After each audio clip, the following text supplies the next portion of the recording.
नमस्कार दोस्तों। आज सवाल आया है कि बर्थ, रीबर्थ, रीइंकार्नेशन और अवतार क्या है। तो चलिए आज इसी पे बात करते हैं। बर्थ एंड रीबर्थ, इसके बीच में आता है डेथ। तो बर्थ, डेथ, रीबर्थ, ये क्या है? साइकिल है। ये लाइफ साइकिल है, ऐसी घूमता है। पहले तो हमें समझना पड़ेगा कि बर्थ किसका होता है। बॉडी का बर्थ होता है। बॉडी जब आदमी छोड़ता है तो बॉडी तो चला गया, मिट गया। तो फिर आगे क्या जाता है, उसका क्या फ्लो क्या होता है, आगे जर्नी किसका है।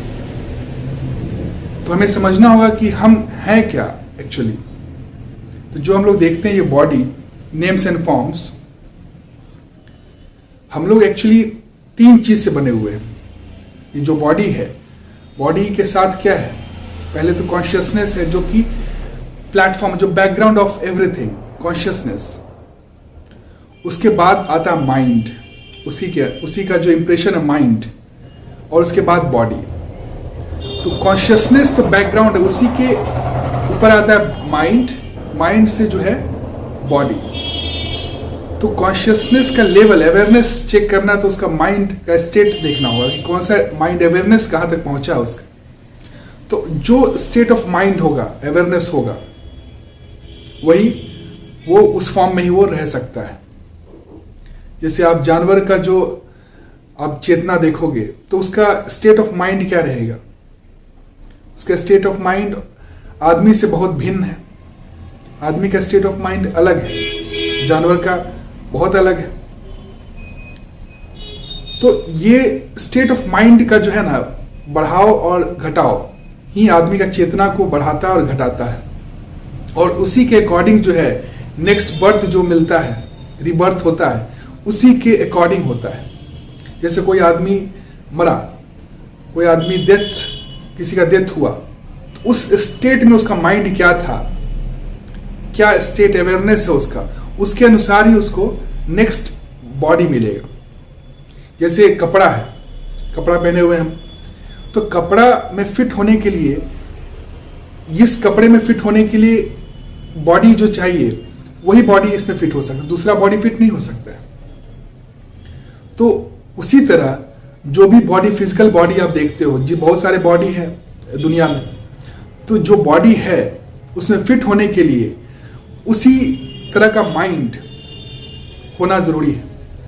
आप आदमी में जानवर वाला जो माइंड, जो कॉन्शियसनेस लेके आया है, जानवर वाला कॉन्शियसनेस माइंड उसमें नहीं आ सकता है, फिट नहीं हो सकता है।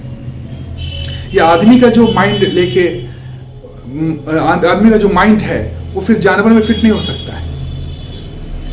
दोनों का अलग अलग बेस है। तो जो माइंड और कॉन्शियसनेस है वो इनर सेक्शन है, वो जो सरफेस पे आपको बॉडी दिख रहा है, लेकिन उसकी जो बैकग्राउंड है वो क्या है? Consciousness and mind. तो कॉन्शियसनेस प्लस माइंड जो है वो इनर बॉडी है। चेतना प्लस माइंड वो इनर बॉडी है। वो इनर बॉडी, और ये जो बाहर का जो आपको शरीर दिख रहा है, जो फिजिकलिटी जो दिखता है, वो क्या है? वो बाहर का बॉडी है। तो जानवर का जो बॉडी है आपको दिख रहा बाहर, उसमें उसका जो अंदर का जो इनर बॉडी है वो क्या है? कॉन्शियसनेस प्लस माइंड, उसका उस लेवल का माइंड है। वो साइंस, टेक्नोलॉजी और बहुत सारे चीज, सोशल चीज नहीं जानता है। सोसाइटी वाला माइंड नहीं है उसको। सोसाइटी में कैसे रहना है उसको ये नहीं मालूम है। लाज, शर्म, सोसाइटी में बहुत सारा चीज है, क्या कहेंगे लोग, ये सब चीज उसको नहीं मालूम है। कल्चर, ये सब मालूम नहीं है। तो वो माइंड, वो स्टेट ऑफ माइंड क्या है? वो जानवर का स्टेट है। तो आदमी में भी जब जैसा कर्म करता है आदमी, उसके हिसाब से उसका स्टेट ऑफ माइंड चेंज होता है। तो आदमी एक जो पशु में सबसे ऊपर स्टेट जो है वो आदमी का स्टेट है। क्योंकि आदमी क्या सोशल एनिमल उसको बोला जाता है। तो इंटेलिजेंस लेवल जो है काफी ऊपर है एनिमल से। अब इस पे डिपेंड करता है कि ये चेतना को हम लोग नीचे ले जाएं या उसके ऊपर ले जाएं। जो हाईएस्ट पोटेंशियल क्या है? To attain the godly consciousness, उस चेतना तक पहुंच जाना। जब माइंड का स्टेट जो है पीसफुलनेस में आ गया, जब वो टोटल सोर्स तक पहुंच गया, वो क्या हो गया? गॉडली कॉन्शियसनेस हो गया, वो फुलफिलमेंट हो गया, वो बाउंडेडनेस से अनबाउंडेडनेस तक चला गया, लिमिट से लिमिटलेस तक पहुंच गया। अभी माइंड जो है वो क्या ईगो है, बाउंड्री में है, बाउंड्री कॉन्शियसनेस तक ही उसका सीमा है। लेकिन जब वो अनबाउंडेड हो गया, लिमिटलेस तक उसका पहुंच हो गया, वो स्थिर हो गया फिर वहां पे, तो वहां तक पहुंचने का जो चांस है वो किसमें है? मनुष्य में ही। मनुष्य के फॉर्म में ही वहां तक पहुंचा जा सकता है। तो अब हम लोग पे डिपेंड करता है कि उसका कॉन्शियसनेस नीचे जाए, लोअर जाए या ऊपर जाए। तो हम लोग का जो कर्म करते हैं, हम लोग कर्म करते करते हम लोग का स्टेट ऑफ माइंड भी जो है उसके अनुसार चेंज होता है। जैसा काम कर रहे हैं फिर उसी के अकॉर्डिंगली हम लोग का नॉलेज होता है, स्टेट ऑफ माइंड जो है हम लोग का वहां पे ध्यान होता है। तो जिस ध्यान में हम लोग रहते हैं मरते वक्त, फिर उसी जो नेक्स्ट जो फेज होता है, जो नेक्स्ट जो बर्थ होता है, वो उसी फेज में हम लोग का जन्म होता है। क्योंकि माइंड का ही क्या होता है, फिर से वो नेक्स्ट जो है फेज में जाएगा, वो माइंड के स्टेट को देखकर, तो कौन से स्टेट में वो गया है, वो छोड़ा है बॉडी को।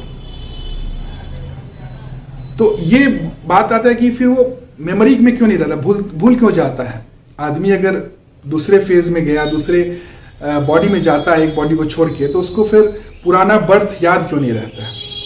ये बहुत ही इंपॉर्टेंट क्वेश्चन है। तो पुराना बर्थ याद इसलिए नहीं रहता है क्योंकि हम लोग का जो अवेयरनेस है वो उस लेवल तक पहुंचा नहीं है कि हम लोग सिर्फ बॉडली अवेयरनेस तक ही हम लोग का सीमा है। जो इनलाइटेंड बीइंग नहीं है, जो आत्मज्ञानी नहीं, जो सेल्फ रियलाइज्ड पर्सन नहीं है, उनका क्या है, उनका बॉडली कॉन्शियसनेस तक ही उनका सीमा। माइंड का जो सीमा है अवेयरनेस, वो बॉडी कॉन्शियसनेस तक ही है। तो हम लोग वही देखते हैं, बॉडी गया, उसके बाद जो नेक्स्ट फेज जो बॉडी मिलता है उसके बीच में हम लोग का ब्लैंक होता है।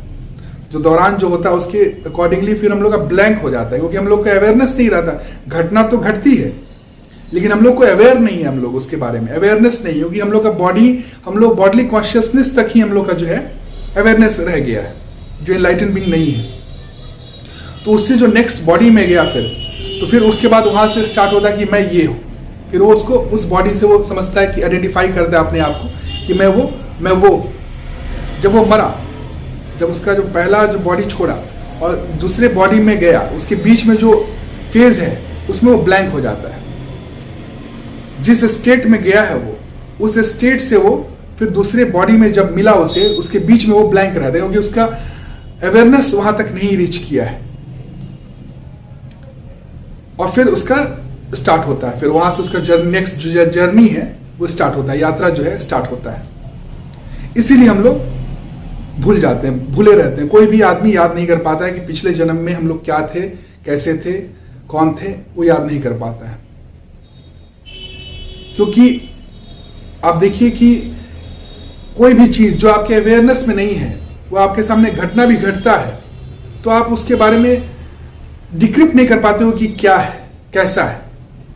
जब तक आप उसके बारे में अंडरस्टैंडिंग नहीं, अवेयर नहीं हो, तो आपके सामने में कुछ घटा भी तो आप उसको जान नहीं पाएगी क्या हुआ। बचपन में भी आप बहुत कुछ होता था आपके साथ, लेकिन आपको कुछ अवेयर नहीं था, अवेयरनेस में नहीं था कि ये चीज होता है। बहुत घटना घटती थी, बादल गरजते थे तो आपको मालूम नहीं चलता था क्या बादल क्या है, क्यों गरजते हैं। घटना तो अभी भी घट रही है, और बच्चे थे तब भी आपका ये घटना घटती थी, लेकिन आपको बचपन में अवेयरनेस नहीं था तो आपको मालूम नहीं था। उसी तरह जो चीज अवेयरनेस में नहीं रहता, वो चीज हम लोग उसको डिक्रिप्ट नहीं कर पाते हैं। वो घटना तो घटती ही है, हमेशा घटती जा रही है, लेकिन हम लोग उसको अवेयर नहीं है तो हम लोग डिक्रिप्ट नहीं कर पाते, समझ नहीं पाते कि क्या घटना है। उसी तरह जब तक हम लोग बॉडली कॉन्शियसनेस तक ही जीते हैं, अगर उसी में मृत्यु हो गई तो फिर जो नेक्स्ट बर्थ आता है वो उस स्टेट से ही फिर वो नेक्स्ट बॉडी मिलेगा। क्योंकि जिस जैसा हम लोग का इनर बॉडी होगा, इनर बॉडी क्या, कॉन्शियसनेस प्लस माइंड, वो इनर बॉडी है। वो जो स्टेट रहेगा उसी स्टेट में हमें बॉडी मिलेगा। और वो स्टेट अगर सिर्फ बॉडली कॉन्शियसनेस तक ही है, हम लोग का अवेयरनेस वहीं तक है, तो बीच में हम लोग का जो फेज होगा, जो डेथ के बाद जो नेक्स्ट बर्थ होता है, जो नेक्स्ट बॉडी मिलता है, उसके दौरान जो है ब्लैंक रहेगा, कुछ मालूम नहीं चल पाएगा क्या हुआ, अवेयरनेस नहीं रहेगा। फिर जो नेक्स्ट बॉडी मिलता है, वहां से जर्नी स्टार्ट होता है कि मैं ये हूं, मैं ये बॉडी हूं। तो यही है कि आदमी का कर्म जो है, कर्म से माइंड जो है, माइंड का अवेयरनेस, माइंड किस लेवल तक जाता है, वो कर्म से होता है। आप कैसा कर्म कर रहे हो। जानवर भी, बहुत सारे जानवर होते हैं जो पेट डॉग्स हुए, पेट कैट्स हुए, पेट्स जो भी हैं, वो मनुष्य के साथ रहते रहते, उसके साथ काम करते करते, वो जब उनका भी धीरे धीरे जो अलाइनमेंट होता है, वो मनुष्य को समझ, उनका जो माइंड होता है ना, वो अलाइनमेंट हो जाता है मनुष्य के चेतना के साथ। कभी कभी वो ऐसा हो जाता है और फिर वो उस चेतना, जब मरते हैं, उनका भी बॉडी जब त्याग होता है, उनका त्यागते हैं, तो मनुष्य के जीवन में भी, मनुष्य के रूप में भी आ जाते हैं। क्योंकि उनका स्टेट ऑफ माइंड क्या है, बढ़ गया। तो वही है कि आपका माइंड का स्टेट ऑफ माइंड बढ़ेगा आपका, तो आपका इनर बॉडी जो है, आपका इनर बॉडी क्या है, आपका स्टेट ऑफ माइंड क्या, माइंड है आपका क्या लेवल है माइंड का। तो कॉन्शियसनेस तो एक ही है, सब जगह एक ही है, अलग नहीं है। लेकिन लेवल ऑफ कॉन्शियसनेस देखने के लिए क्या होता है, उसको स्टेट ऑफ माइंड देखा जाता है। उसका स्टेट ऑफ माइंड क्या है, कहां तक उसका पहुंचा है, उसका माइंड का लेवल कहां तक पहुंचा है, उसी से नापा जाता है कि उसका अवेयरनेस कितना है। जब माइंड का जो सेंटर है वो ब्रह्म हो गया, लिमिटलेस हो गया, वहां पे वो एनलाइटनमेंट को प्राप्त कर लिया, वहां पे वो स्थिर हो गया। जब तक बाउंड्री में है, बाउंड्री उसका केंद्र है, अहम जब तक केंद्र है, तब तक क्या है, वो ईगो है। और ईगो में जब तक मरेगा, ईगो में मरेगा, जन्म लेगा, मरेगा, जन्म लेगा, तब तक क्या है, वो भूलते रहेगा। कर्म ऑटोमेटिक, ऑटो पायलट मोड में चलते जा रहा है कर्म। तो जब मनुष्य के शरीर में हम लोग आते हैं, तो उसमें अपॉर्चुनिटी रहता है कि देवत्व को प्राप्त कर सकते हैं, गॉडलीनेस को प्राप्त कर सकते हैं, मोक्ष को प्राप्त कर सकते हैं, जीवन मुक्त हो सकते हैं। और वो कैसे हो सकता है, जो हम लोग का अलाइनमेंट होगा वो धर्म के अलॉन्ग होगा। जो ईगो से हम लोग, सेल्फिशनेस से हम लोग उठेंगे, सेल्फिशनेस तक ही सीमा नहीं रहेगा, तब वैसा कर्म हम लोग करेंगे जो निष्काम कर्म के अकॉर्डिंग होगा, अलाइनमेंट में होगा, तो फिर हम लोग वहां पे पहुंच सकते हैं, उस लेवल तक जा सकते हैं, माइंड वहां तक पहुंच सकता है। तो ये हुआ बर्थ एंड रिबर्थ का, ये चीज साइंस है। दूसरा आता है कि इनकारनेशन और अवतार क्या होता है। तो अवतार क्या होता है, अवतार मतलब हुआ कि जब चेतना, जब माइंड अपने सोर्स तक पहुंच गया, अपना सोर्स क्या है, उसका कॉन्शियसनेस, जो सोर्स ऑफ एवरीथिंग क्या है, कॉन्शियसनेस, चेतना। तो माइंड जब अपने आप को जो है वहां तक पहुंच चुका है कि that is the self realization हो गया है कि मैं कौन हूं, समझ चुका है कि मैं कौन हूं, तो उस ध्यान को अब जब लेके वो काम कर रहा है, वहां तक पहुंचना ही बहुत बड़ी बात। वहां पहुंच जाना, लिमिटलेस को टच कर लेना, उस सोर्स तक पहुंच जाना। उसके बाद से वो पहुंचने के बाद जब वो आ गया, फिर बॉडी के थ्रू जब काम कर रहा है वो उस ध्यान के साथ, तो उसी को कहते हैं अवतार।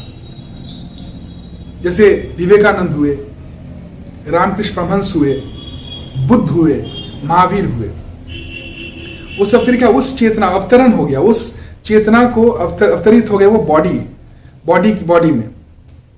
फिर वो बॉडी में रहते हुए, बाउंड्री में रहते हुए उस चेतना से काम कर रहे हैं, तो उसी को कहते हैं अवतार। फिर वो नेम्स एंड फॉर्म्स जो होता है, जो उस चेतना, वो चेतना जब ड्राइव कर रहा है, उस परम, उस फुल कॉन्शियसनेस, लिमिटलेस कॉन्शियसनेस, जब वो लिमिटलेस कॉन्शियसनेस अवेयरनेस में बॉडी या नेम्स एंड फॉर्म जो बॉडी से काम कर रहा है, उसको कहते हैं हम लोग अवतार, फिर वो नेम्स फॉर्म्स क्या हो जाता है, अवतार हो जाता है। जैसे राम, कृष्ण, चैतन्य महाप्रभु, जितने भी अवतार हुए ये यही होता है, नेम्स फॉर्म, फिर वो बन जाता है, अवतार हो जाता है।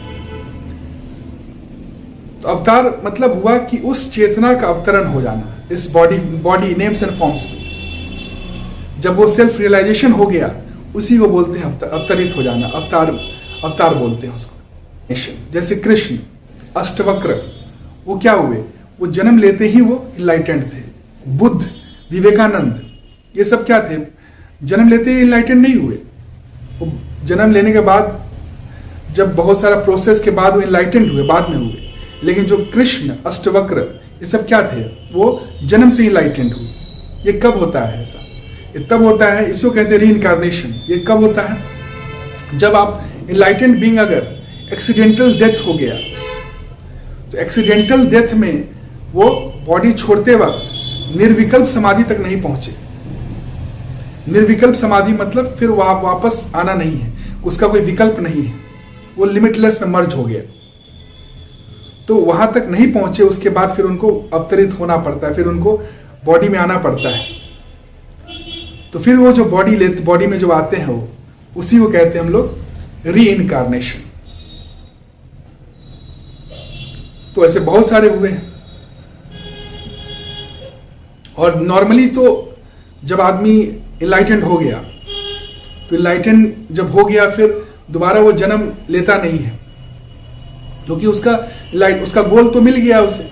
फिर वो बॉडी को लेके चलाता है, वो मीडियम एज ए मीडियम उसको लेके चलाता है, और जितनी भी दुनिया जो है, दुनिया जगत को हेल्प करता है, जगत को उसको उठाने में, मतलब जगत को मतलब चेतना उठाने में लोगों को मदद करता है। लोगों को फुलफिलमेंट उसके थ्रू सब कुछ होता है, उसके बॉडी के थ्रू सारा कुछ अपने आप सहज रूप से होता है, उसको कुछ करना नहीं पड़ता है, क्योंकि फुलफिल्ड हो गया, टोटल हो गया वो। तो टोटलिटी में फिर वो अपने आप सारा कुछ जो है उसके वो सेंटर बन जाता है, केंद्र बन जाता है, क्योंकि वो केंद्र से जुड़ चुका है। तो जितने भी लोग हैं उसके पास आके वो शांति, परम शांति तक पहुंच जाते हैं, परम शांति को फील करते, एक्सपीरियंस करते हैं। सब लोग अचीव करता है उनके पास आके, लेकिन वो अचीव नहीं करते, क्योंकि वो गोल है, टोटली गोल है, वो उनको अपना आगे बढ़ना ना पीछे बढ़ना, टोटली गोल पे पहुंच चुके हैं। तो जितने भी लोग हैं उनको अचीव करना, वो सब आते हैं और अचीव करते हैं, क्योंकि वो स्थिर है, उनका माइंड जो है स्थिर हो चुका है, उसी को कहते हैं स्थित प्रज्ञ। और जितने भी लोग हैं आते हैं जो उनको सबको मदद करते हैं, वहां तक पहुंचने में डायरेक्शन देते हैं, बताते हैं कि ऐसे करना है, ये करना है। अब उनका उससे कोई अटैचमेंट नहीं है, और इसीलिए वो स्वतंत्र हैं, और इसीलिए वो जो बोलते हैं वो लोग उनका सुनता है, क्योंकि वो उनको कुछ पाना नहीं है, उनको कुछ अचीव नहीं करना है। आम आदमी जो भी होता है सबको अचीव करना है, सब बिजनेस कर रहा है कि मुझे ये चाहिए, तुम मुझे ये दोगे तो मैं तुम्हें ये दूंगा। अचीवमेंट का कुछ रहता है उनमें, उनका इंटेंशन ही रहता है कि मुझे कुछ प्राप्त हो जाए, लेकिन उन्हें कुछ इंटेंशन ऐसा नहीं रहता है कि मुझे कुछ प्राप्त हो जाए, कि मुझे प्राप्त हो जाएगा तो मैं पूर्ण हो जाऊंगा, क्योंकि वो पूर्ण है, कंप्लीट हो चुके हैं, वो गोल तक पहुंच चुके हैं। तो जो दूसरा आदमी आता है जो लेना चाहता है, वो तो स्टेबल है, वो डरते नहीं है और ना लालच में रहते हैं, तो स्टेबल है। तो दूसरा आदमी अचीव करता है, उनसे कुछ भी अगर उनके साथ ट्रांजैक्शन हुआ, कुछ भी हुआ, तो दूसरा आदमी ही जीतता है, क्योंकि वो जीत और हार से पड़े हैं वो, जो इनलाइटेंड बीइंग है। तो यही है, जो कृष्ण जो थे सेंटर, जो भी इनलाइटेंड बीइंग है वो सेंटर हो जाते हैं। विवेकानंद, कृष्ण, ये सब सेंटर हो जाते हैं, और एज ए कैटलिस्ट हेल्प करते हैं लोगों को, जो जिस लेवल पे है, जिस लेवल ऑफ अवेयरनेस है, उस लेवल अवेयरनेस पे उसको नेक्स्ट लेवल तक आने में उसको मदद करते हैं, हेल्प करते हैं, क्योंकि सबका लेवल्स ऑफ अवेयरनेस अलग अलग है। कुआं ही खोदना है मुझे, तो हर जगह का मिट्टी का परत अलग अलग है। एक जगह हमको बहुत ज्यादा खोदना पड़ेगा तब वहां पे पानी मिलेगा, एक पे हमको कम खोदने में ही पानी मिल जाएगा। तो ये लेवल ऑफ अवेयरनेस है, मतलब किसका कहाँ पे ये जर्नी, यात्रा है फुलफिलमेंट तक पहुंचने का। तो उनका जो जर्नी में कहाँ तक वो पहुंचे हैं, वो उनका लेवल ऑफ अवेयरनेस बताता है कि कहाँ तक उनका माइंड पहुंचा है, कहाँ तक उनका बॉडली कॉन्शियसनेस तक है, या वो उससे ऊपर उठ जाएगा। और ज्यादा सेल्फिशनेस बढ़ेगा, वो जानवर प्रवृत्ति तक ही जाएगा, जानवर प्रवृत्ति में वो चला जाएगा, फिर वो जानवर में ही वो जन्म लेगा। सेल्फिशनेस से जो उठता है धीरे धीरे धर्म के मार्ग पे चलता है। धर्म का मार्ग क्या है? सेल्फिशनेस से उठना, क्योंकि उस धर्म पाथ है from selfishness to selflessness. Selflessness क्या है? सच्चित आनंद, परमानंद, जो कंप्लीटनेस है, जो एक है, उसको फिर से वो नहीं है कि कुछ बाउंड्री उसका नहीं है, वो बाउंड्री लेस है। तो यही है, बर्थ और रिबर्थ आम आदमी के लिए होता है। जो आम आदमी मतलब अज्ञानी के लिए, अज्ञानी मतलब ईगो, जो इनलाइटेंड बीइंग नहीं है, उनके लिए बर्थ रिबर्थ होता है। अवतार मतलब कि आपको अगर ज्ञान हो गया, आत्मज्ञान हो गया, सेल्फ रियलाइजेशन हो गया, तो उस चेतना से अब आप काम कर रहे हो, सारा चीज सहज रूप से वो पूर्णता से काम कर रहे हो, उसी को कहते हैं अवतार कहते हैं। उसी को, उसको नेम्स एंड फॉर्म्स जो उस चेतना से काम कर रहा है, उसको बोलते हैं अवतार हो गया। रीइंकारनेशन उसको कहते हैं जो कोई self realized person accidental death हो गया उसका, तो फिर वो निर्विकल्प समाधि में नहीं जा पाया मरने वक्त, इसलिए उसको नेक्स्ट बर्थ लेना पड़ेगा। तो फिर वो बॉडी में जो आते हैं उसको कहते हैं रीइंकारनेशन। तो यही है बर्थ, रिबर्थ, अवतार, रीइंकारनेशन। आशा करता हूं आपको समझ में आया हो। बाकी अगर आपको कोई क्वेश्चन हो तो आप बेहिचक पूछ सकते हैं। Thank you, have a nice day.